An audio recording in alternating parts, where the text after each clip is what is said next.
I'm a model maker. I'm Chris Bentley, from Bradford, and I'm the chairman of Fandersons. Hello, my name's Martin Gainsford. I'm a huge Jerry Anderson fan and collector, and I live with Melody Angel.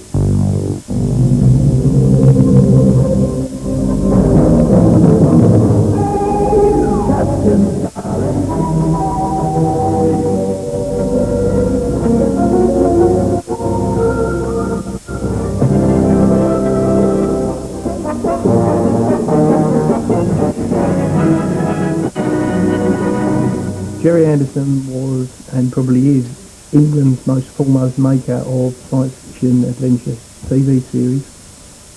He formed a company in the mid-50s, not too successfully, I'm sure he would be the first to admit, when he was approached to make some children's puppet programs. It wasn't really what he wanted to do. He was hoping that once people saw that he could make decent television programmes, they'd come offering him big feature films to do.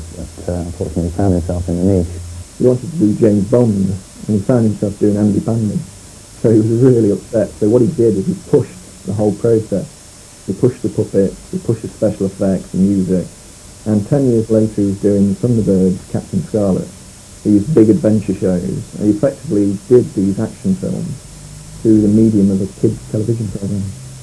Thunderbirds are go!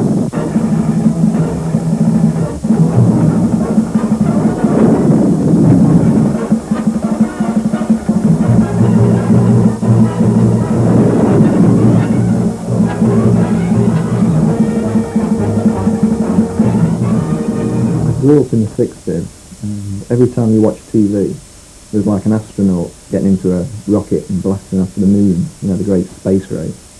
So that really got my imagination going. And I looked on the TV for anything that was like that. And the first programme that I ever remember watching was Fireball XL5. Kids was mostly used to watching stuff like Andy Pandy, etc., etc. And all of a sudden there was puppets, if you like, but fantastically handsome-looking chaps and beautiful women in these wonderful vehicles that zoomed around having these wonderful adventures. The UFO was the first programme that captured my interest. Having seen it as an adult, I can appreciate that there must have been so much of it that just went completely over my head. I was only interested in it as a kid for the models and the explosions and gunfire and aliens and spaceships and things like that. He mixes characters with machines a lot.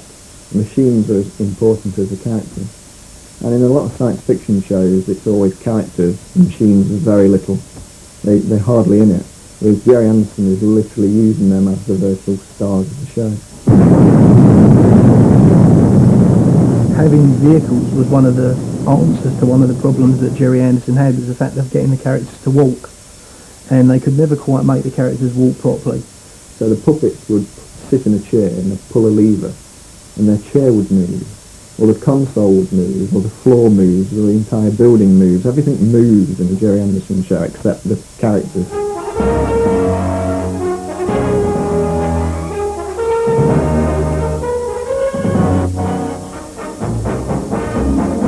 Supermarionation was a term coined by Jerry Anderson in his team to describe the puppetry that he used in the television series. Which basically involved taking regular string puppets and putting mechanisms inside their heads so that their mouth movements coincided with the dialogue pre-recorded by the actors. Obviously the word marionette was sort of part of the word marionation. Asian being from animation because the characters were animated. And obviously they threw the word super onto the start of it because he thought he was super. Fantastic! The basic premise of Thunderbirds is quite simple really. Disasters happen in the world and there's a secret organisation called International Rescue who have 5 incredible Thunderbirds vehicles that they can go out to save people in danger. Thunderbirds was full of a cast of characters that everybody remembers to this day. You had Jeff Tracy, ex-astronaut, multi-millionaire, with a secret base, who had 5 ridiculously handsome sons, but who all looked ridiculously, I feel, different from each other. But I think that's probably so that a little boy, regardless of his hair colour, could relate to a particular brother. 5. Thunderbird 5 was the space satellite which took in the incoming calls of distress That was manned by John Tracy. He was so ugly that they put him in a space station and no one ever talked to him for years. 4, Thunderbird 4 is a submarine for any situation involving some problem deep in the sea. 3, And then you get Alan, who's sort of supposed to be the good-looking one, sort of the world-renowned racing driver. And I always thought that was rather stupid because they're supposed to be incognito. And this guy's supposed to be as famous as Nigel Mansell, and yet no one ever recognised him.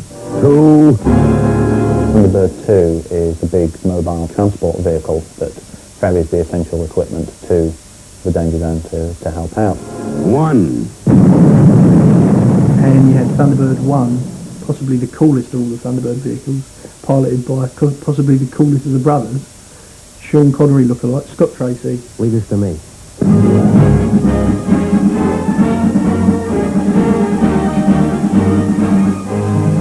And they also have the London agent Lady Penelope and her manservant Parker. Yes, the lady. I think the scriptwriters had a bit of a problem trying to find out how to put them into the episodes. So they sort of have to shove them into various episodes because they really turned out to be the stars of the show. Jeff, you know how badly I want to go out on a rescue. yeah, but this one's too dangerous. Gerry Anderson was very fortunate in that he surrounded himself and built up around himself a team of incredibly talented people. I think probably one of the aspects of the programmes that helps to make them timeless is the quality of the music that was written for the various series. The composer Barry Gray used full orchestral scores in the incidental music for most of the programme. You watch Thunderbirds, and the puppet's sitting there waving its arms about, and it's trying to rescue another puppet that's waving its arms about, and the models are wobbling, and it shouldn't really work, but then this big orchestral important music comes on, and the shows just come to life.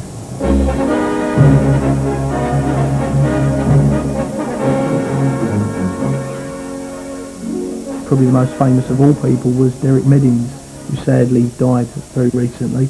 But he was the technical effects, special effects and miniature wizard, if you like.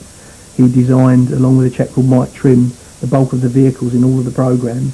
And virtually when the Century 21 studios sort of disintegrated in the early 70s, Derek and most of his team pretty much went lock, stock and barrel to the Cubby Broccoli stables to do a lot of the Roger Moore Bond films. These programmes were written by some of the top writers who were working in television at the time, who had written for perfectly accepted British drama series like The Saint. Gerry Anderson always encouraged his writers and everybody that was working on the team not to talk down to children, to present it as though it was a straightforward dramatic presentation for a family audience.